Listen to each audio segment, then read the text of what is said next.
The grandmother lost custody of her grandson, and the court was left shocked by the boy's revelations. A loss? No, a tragedy. When someone loses something, it often is referred to objects and possessions that one could simply find again at a later time after a thorough searching. When one loses something, they simply misplaced keys, shoes, phones, glasses, or other possessions that were either easily replaceable or easily found once again. No, what Elizabeth Brown had suffered was a tragedy. Tragedies are those that are harder to recover from, and their losses were far more impactful on the daily lives of those that suffered through them. For Elizabeth, it was the tragedy of the loss of family. She had seen many people come and go in her 72 years of life.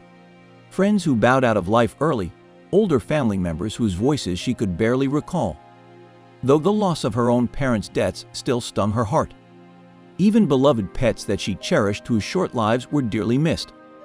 No, what she lost in the last year was more than that. The promise of a bright future.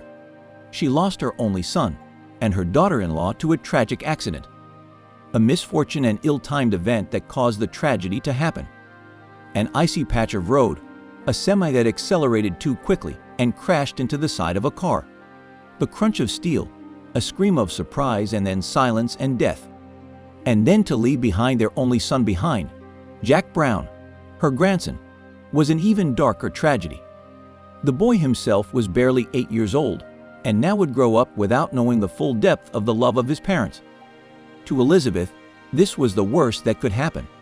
At least with her, she grew knowing her parents loved her dearly, and when she reached adulthood, she knew fully of the type of people that they were. The sacrifices that they made in their lives for her well-being and protection, and she could come to love them not as protectors, but as elders whose age and wisdom she could draw strength from, knowing that they survived to old age, and she could too thanks to the lessons they gave. It was a love that she and Elizabeth's own son, Daryl, had before his passing, and one that now Jack would not have. Her heart ached for the young boy, and through a sense of love and familial duty, she took him under his care as best she could. Who better than family to raise the young man? He was quiet and reserved even before his parents' passing. A child who didn't quite fit in with his peers, and preferred to be alone more than with other children. He was an easy target for bullies, and was sensitive to emotions and teasing. And for Elizabeth, she wanted to make sure that he was raised in a home that knew these weaknesses and could foster them properly into strengths of character. She knew that a foster care system wouldn't give him the grounded foundation he needed to blossom into a proper young man. People who didn't know him and were strangers couldn't truly know him or his circumstances. Plus, it was wrong to throw a child who suffered the losses that he did into a system of rotating strangers. However, Elizabeth knew there was one small problem to her raising Jack by herself. Money was tight, and her health wasn't exactly the best. She had retired as she should have with her husband at 65 years old, and their golden years together were very sweet, at least till her husband passed, and the retirement funds they had saved for years started to dry up. With the arrival of Jack, those funds stretched even more, and try as she might, she could barely keep up with the expenses of child rearing that were far more expensive now than when she raised Daryl with a partner. Clothing, food, medicine, entertainment, schooling, and more. Poor Daryl and Janelle were in the prime of their life, barely with any savings, when their life was snuffed out. The meager funds they earned from the life insurance that was on Daryl barely paid off the expenses of medical bills and the funeral costs, and barely left enough for their son to grow on.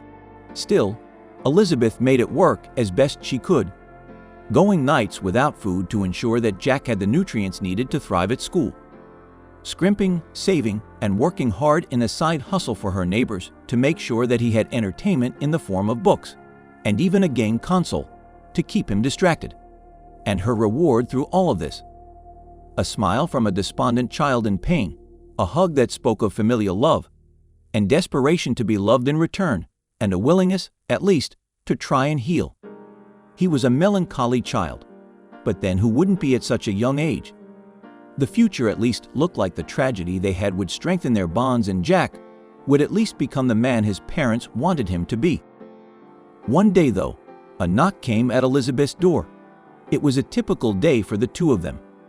Elizabeth picking Jack up from school earlier, and both of them in quietness as Jack studied for tests, and Elizabeth dozed in her chair. The knock had started the elderly woman, and she rose from her chair to answer the summoned call at the door.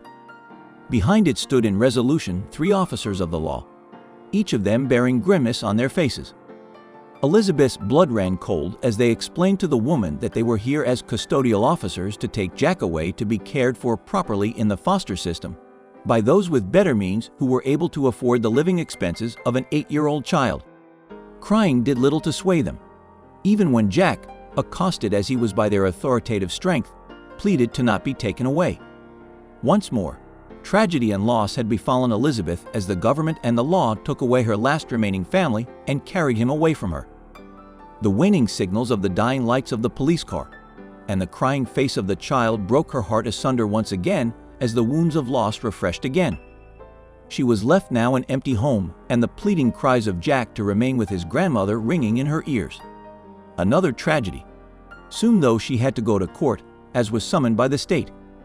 She had to prove and fight against the system, to prove that she was a viable caretaker for the young child, something that she didn't think she would win. What did she have to offer a growing boy in his time of need? She was in failing health and steady decline downward, limited finances, and no means of actual support should Jack need it. She dismayed at the fact that her lawyer wasn't much help either. As he had suggested, perhaps she at least just be granted visitation at the minimum. The courtroom proceedings were long and brutal to Elizabeth, and the crowd of course murmured in agreement with the prosecuting state that she might perhaps not be the best fit to take care of Jack. The harshest, most biting critique of all was the murmur of the crowd for Elizabeth, and she stared at the floor, unable to look at the rest of the court. She had tried to do her best. The judge, though, ever merciful, and in an attempt to be pragmatic and neutral in his calling, turned to Jack as he sat on the stand, and nodded, allowing the boy the floor to speak his mind. Jack looked on to his crying grandmother, and thickly swallowed as he rose up to the microphone to speak to the crowd around him. "My name is Jack Brown," he started off, in that sweet tone of innocence that only a child could have. "I love my grandma a lot. I want to live with her. I know that no one wants me to, but I really do. Ever since my mom and my dad died, she was the only one that took me in and made me feel loved again. Mom and Dad always talked about how great Grandma Brown was, and I saw for myself why. She stopped eating so I could have a full meal. She stopped going out so I could have games and books and puzzles. She helped our neighbors for extra spending Monday so I could have good clothes to wear. Grandma Brown might not have a lot of money to spend, and she might be old, but there is a lot of love in our house, and she makes me not feel so scared anymore. Please don't take me away from my grandma. She makes me feel happy again even though I miss my mom and dad."